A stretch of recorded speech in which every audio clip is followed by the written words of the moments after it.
Hello there, welcome back to my channel, or if you're new here, hi, my name is Samantha and this is my channel where I talk all about books.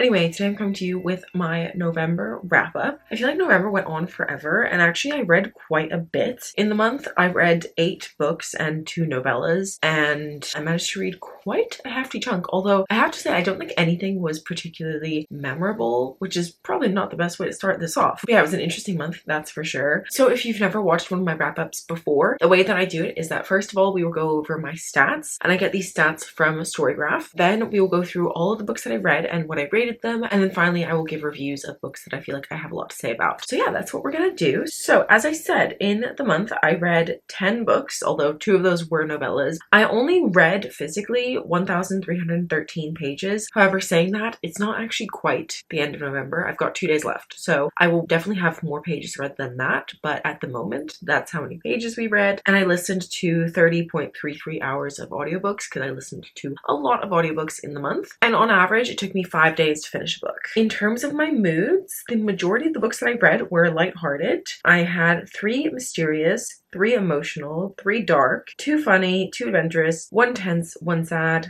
1 informative, and 1 hopeful. And then in terms of the pacing, I had 4 medium-paced books and 6 fast-paced books, which is kind of crazy. I feel like normally I lean towards medium-paced books, so it's quite interesting to me that I had quite a few fast-paced books because that's not my usual. In terms of the page number, this is probably where we get the weirdest because normally my range is 300 to 499 pages. I mostly read books in that range, but in November, I had 1 book that was over 500 pages, 1 book that was between 300 and 499 pages, and I had 3 books that were under 300 pages. And then in terms of audiobook length, I had 2 books that were between 8 hours and 15 hours and 59 minutes. So that would be the medium length books. And I had 3 books that were under 8 hours. So those are the shorter books. Kind of weird. I don't normally read that way. So it was really weird reading month, as you can see. In terms of my fiction non-fiction split, I had 9 fiction books and 1 non-fiction book. For my genres, I had 8 romance books, 3 of which were young adult, 3 of which were short stories, 2 of which were fantasy, and I also had 1 other fantasy book. I had 3 contemporary romance, 1 middle grade, which was a middle grade fantasy. I had 1 mystery, 1 true crime, and 1 history. So obviously very skewed towards romance, but a little bit of a mix within that. For my format, I had 1 book that I read in print, I read 4 books digitally, and I read 5 books on audio. In terms of my star rating, this is really sad. I had an average rating of 3.03, which was actually much higher until the very end of the month, but there you go. I had 2 1 stars, 1 2.5, 2 3, 2 3.5, 1 3.75, 1 4-star rating, and 1 5-star rating. So yeah, that was really the full range and also the most 1 stars I've had in a month in very, very long time, if ever. Anyway, those are all of the statistics. Now let's get on to all of the books that I read and what I rated them. So the first book that I finished in the month was Wondersmith by Jessica Townsend. This is the second book in the Nevermore series, and I gave this 4 stars. Then I listened to the audiobook of The Summer I Turned Pretty by Jenny Han, and I gave this 3.5 stars. Then I read Throne of the Fallen by Carrie Maniscalco, and I gave this 3.75 stars. Then I listened to Killers of the Flower Moon by David Grenn, and I gave that 5 stars. I also listened to the audiobook of It's Not Summer Without You and We'll Always Have Summer by Jenny Han, and I gave both of those books 3 stars. Then I read Spells for Forgetting by Adrienne Young, and I gave that 2.5 stars. And then we get into some novellas that I read. I have read 3 out of the 5 Amazon original Christmas novellas that are out at the moment. And so the first one of that is Cruel Winter with You by Ali Hazelwood. I gave that 3.5 stars. Then we have Merry Ever After by Tessa Bailey, which I gave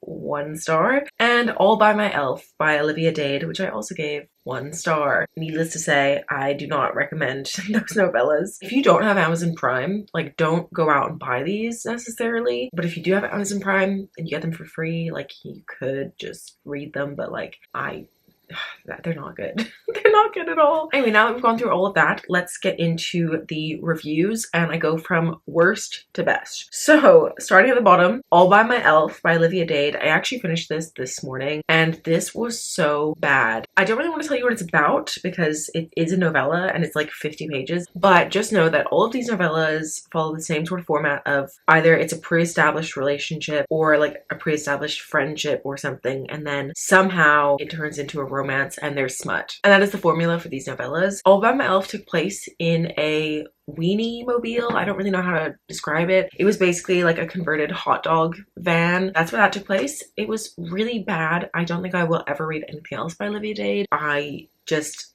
really did not like her writing style whatsoever. I've read one other book by Tessa Bailey and I hated it, so I'm not surprised that I also gave Mary Ever After 1 star. This was so bad. It was so bad. It was like one chapter of like the characters meeting and then the rest was just banging and it just didn't even make sense. Like, it was so bad. I'll just talk about the other novella now as well, even though I rated it higher than some of the other books on here. Cruel Winter with You by Ali Hazelwood, definitely my favorite. I gave that one 3.5, as I said. And the only reason I didn't give that a higher rating was because I feel like the way that the male main character felt about the female main character was a little bit obsessive, and like not in the way of like, you know, I think we kind of glamorize like, oh, I want a guy to be obsessed with me, but like in a way that was too far, in my opinion. Like, it was bordering on creepy. In fact, it was a bit creepy. However, if I kind of like put that aside, the rest of the romance was really cute and I really liked it. I just could not get over that creepiness. But yeah, 3.5 for that one. Out of the 3 that I've read so far, that's the only one I would recommend. Okay, sorry if the angle changed a little bit. My camera just died. The next one in the ranking would be Spells for Forgetting by Adrienne Young. But actually, I won't really talk about this one here because I did a reading vlog, and in that vlog, I was reading this book and I went into quite a bit of detail there. It's not up yet, but as soon as it is, I'll link it in the card and put it in the description. So if you're watching this video after that video has come out, then you know where to go. But yeah, this one was just a bit disappointing. I'll talk more about it in that vlog, which you'll see in a few days. Moving on, let's talk about The Summer I Turned Pretty, that whole trilogy. This was actually a reread for me. I read these books, I think, right when I first started my channel, or maybe even right before I started my channel back in 2014. I think I was the same age as Belly at the time. Anyway, and obviously the show came out a couple of years ago, and I watched season 1 when it came out, but I never continued on to season 2 just because like I had to wait, and then I just kind of forgot about it. But at the beginning of the month, my sister was talking about it and she was just telling me that she was Team Jeremiah. And I was like, what? How are you Team Jeremiah? Because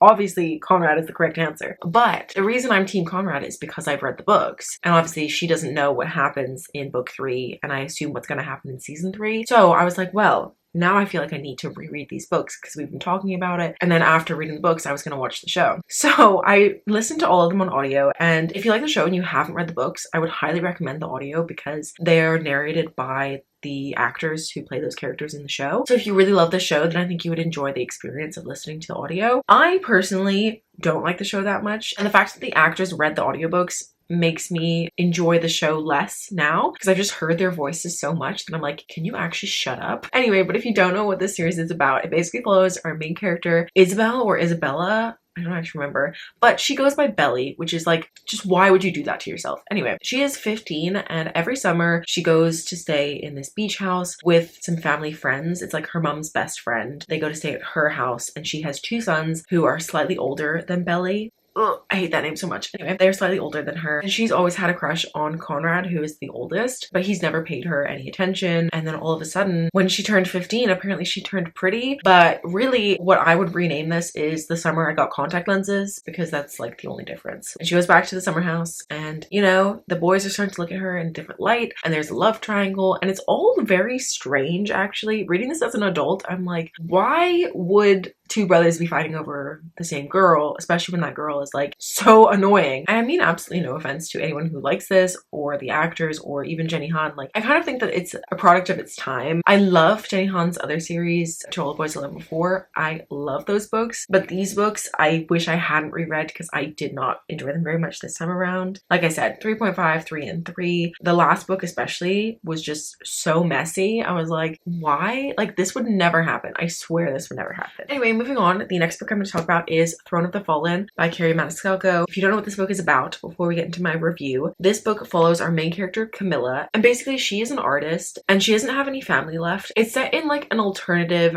Regency era, and so basically because she's like 28 and she has no family, she really should be looking for a husband instead of trying to make her own way in the world. But she doesn't want a husband. She wants her art to sustain her lifestyle. And anyway, she ends up making this big mistake and kind of being indebted related to this horrible man. Enter in Envy, who is one of the princes of sin, and he basically needs Camilla because he is involved in this game, and she is the key to help him win, and he doesn't know why, but he just knows that he needs her, and she is very reluctant to help him. But through a series of events, they end up going on this adventure kind of through the underworld to try and win this game together. This is a romantasy, so of course there is romance, and it's marketed as enemies to lovers, but I wouldn't really say they're enemies per se, rather just like reluctant allies. The problem with this is that it is a spin-off series from the Kingdom of the Wicked series, which I did not realize when I picked this up. I didn't even know that it was set in the same world, let alone that it was a spin-off series. So I think if I had read the original trilogy first, it would have been helpful in some of my understanding. For the first like 200 pages, it was fine, and then we kind of got into some court politics, and I was like, okay, I'm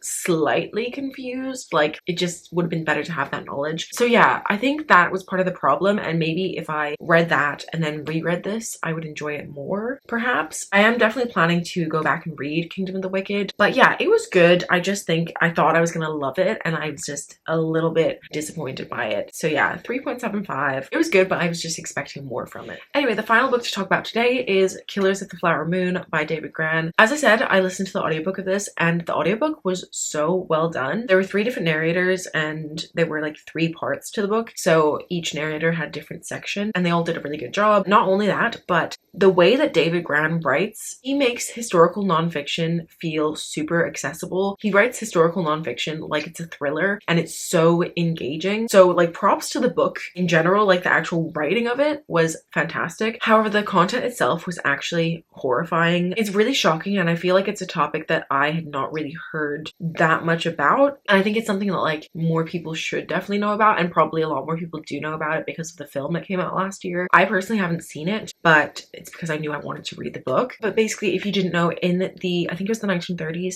there was basically a string of murders of Osage people who were killed for their land because they were living on oil-rich land, and so yeah, they were basically being killed so that white people could come and take their land and make money from the oil. It's really scary how it all went down and the conspiracy around it, but it was a very informative read, but written in an accessible way. As I said, it's not a difficult read in terms of the style, but in terms of the subject matter, obviously is more difficult. But yeah, it was excellent. I would highly recommend it. Anyway, those were all of the books that I read in the month of November. It was a lot, actually. I was surprised by the amount, but obviously a lot of them were short, and a lot of them were not particularly memorable for me. But anyway, that is all that I have for this video, so I hope you liked it. If you did, please give a thumbs up, and please let me know down below what books you read in November and like what your favorite book was, so that I can get some better recommendations, because it was very mid, as you saw by the ratings. But anyway, yeah, that is all. So if you made it all the way to the end of the video, please leave me a key emoji for Throne of the Fallen. I will see you very soon with another video. Bye!